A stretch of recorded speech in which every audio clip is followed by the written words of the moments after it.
morning. As already mentioned, I'll be talking about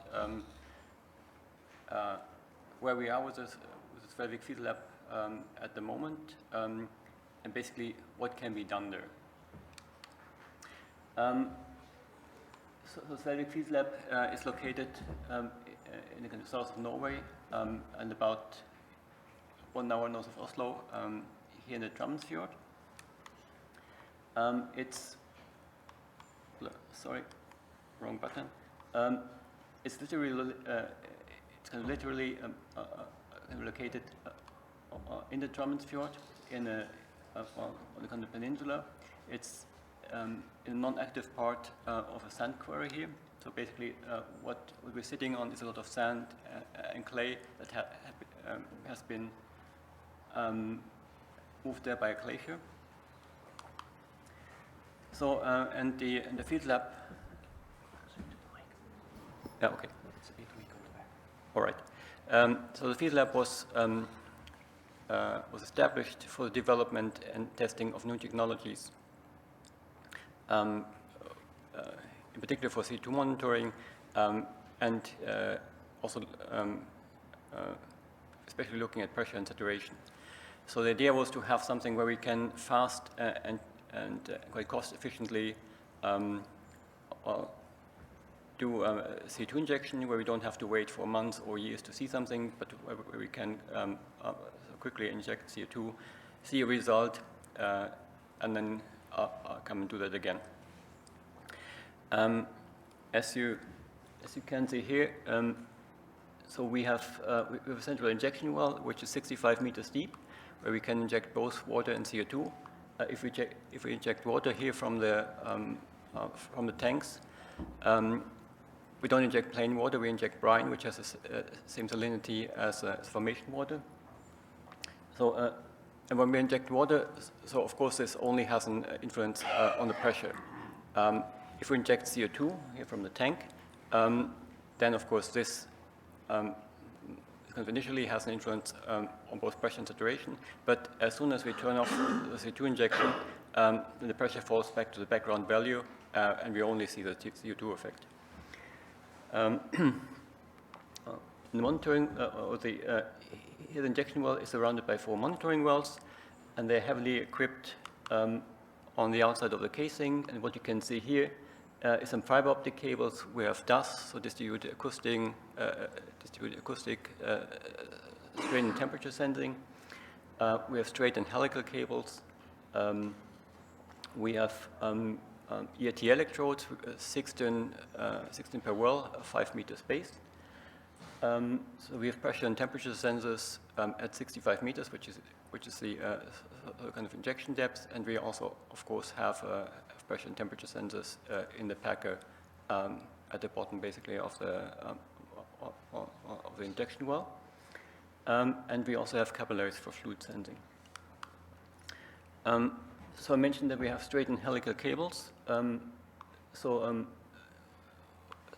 what does that mean? So in the straight cable, so we just have a straight optical fiber, and this fiber is sensitive to changes in length. And as you can imagine, if you have a seismic wave coming perpendicular to the fiber, then this has a quite low sensitivity. If we have a helical cable, so we have a fiber that is wound kind of around the central mandrel in a certain angle, which makes it much more sensitive to also offsite energy. There's an example which was measured by Selixa in 2022. Here the source is at 62 meters depth. We have downhole sources, so kind of sparkler sources that we can use both for PNS waves, and we see that in both cases, for the linear and for the helical cable, we have quite good results. What we see here clearly in the kind of linear case, as predicted by here, we have a much lower signal-to-noise ratio than in the helical case, but on the other hand, we have much better signal here if we go kind of further away. So the fibers are connected in a loop, so you can have an interrogator here in the instrument cabin, and then actually monitor the whole site. So the question, what happens when we inject CO2? So this is the same picture as you saw before. I want to point out these kind of wells here. This is M4, M3, and M2, and this is injection well. I'm showing data from injection that happened in 2019 during the PREAC project, but since then we have had a couple of other kind of injection projects, and we see the same thing every time, so it's really quite nice and repeatable. So what I'm showing now is two seismic tomography results, one during the injection and one just afterwards, which you can see here. For orientation, these are two sections. So the right-hand side is section A here, and the left-hand side is section B here. And of course, the CO2 is injected here at the injection well, so we don't see any CO2 accumulation here. But we see that CO2 actually is collecting in a plume at around 38 meters, and the reason for that is we have a thick mud layer that acts as a seal. So we also see that a few days after the injection has stopped, so the CO2 starts to migrate, and yeah. Yes. So this is one of the new things that we have done at the site now. So what we have seen so far and what we have done, we had some cross-well measurements, and we have seen the plume here, here, and here. So we know that here around this well M3. But actually, what we don't know is how does it look like here to the north, or to the picture to the right of well M3, and that's why we have moved a lot of sand here in order to establish a possibility to have source points to do this kind of these P-type set up to also see what's going on here on the other side of the injection well. If we look at the timing, there is a comparison of seismic and ERT. So these two images are the ones that you have seen already. This is just a different color scale. But what you have here in the center is a change of resistivity based on measurements from the ERT electrodes in well M3, and we see there's a good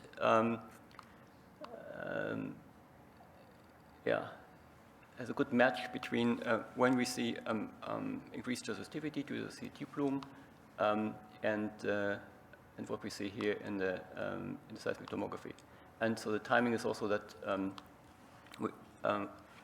what we know is that the plume doesn't really form until maybe 2 days after C2 injection, which is still fast, and it starts to dissolve quite quickly after we stop injection.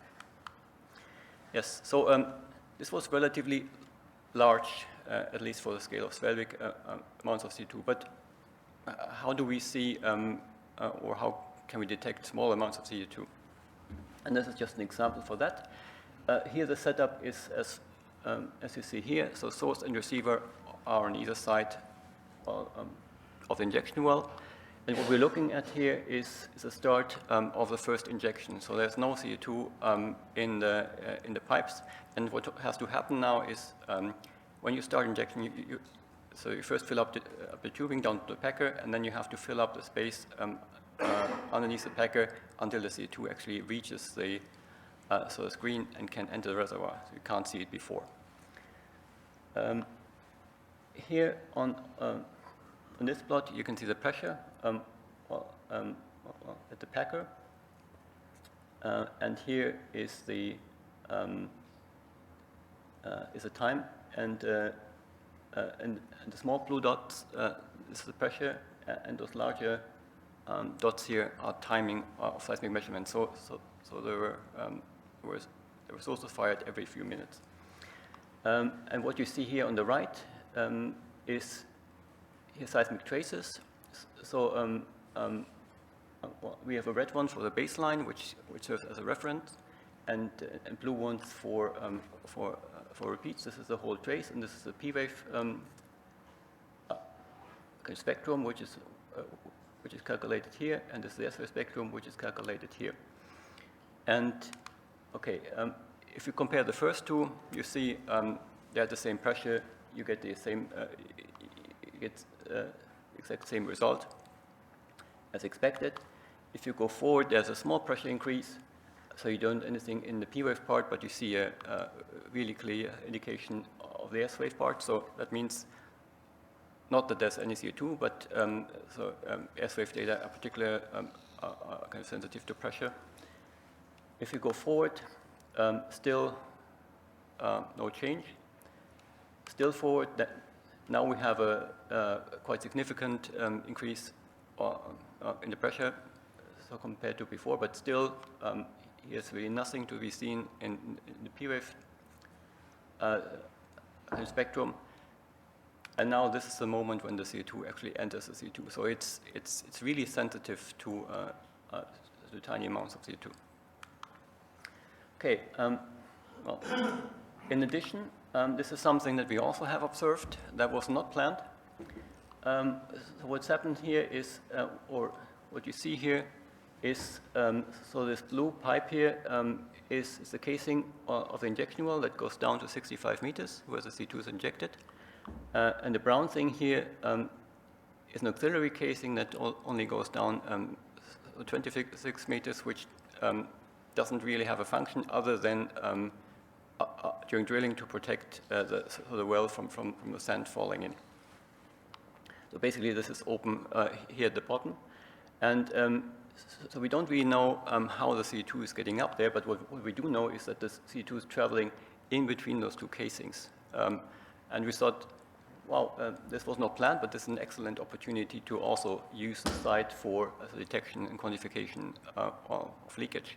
So what we've now done, or actually which we are doing right now, is we have an ongoing project where we have instrumented so the tubing and the inside of the casing with fiber optic cables. And we also have installed some kind of hydrophones to have a comparison of conventional seismic data and dust data.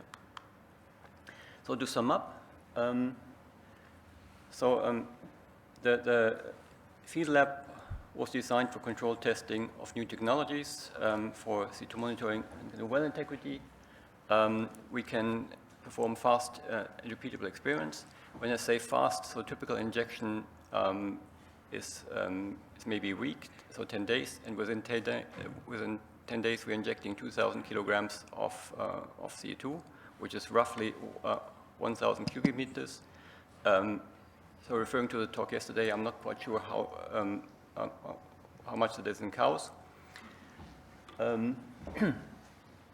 So we can vary pressure and saturation independently. We have quite an extensive array of casing on the outside, of instrumentation on the outside of the casing, but the inside is empty and is available for testing instruments, testing new technologies, having sources and receivers in there. Yes, what we've also seen is that we have a quite excellent data quality and quite good reproducibility. It's an Excel facility, so it's open access. Everybody can go there. And we also have a project that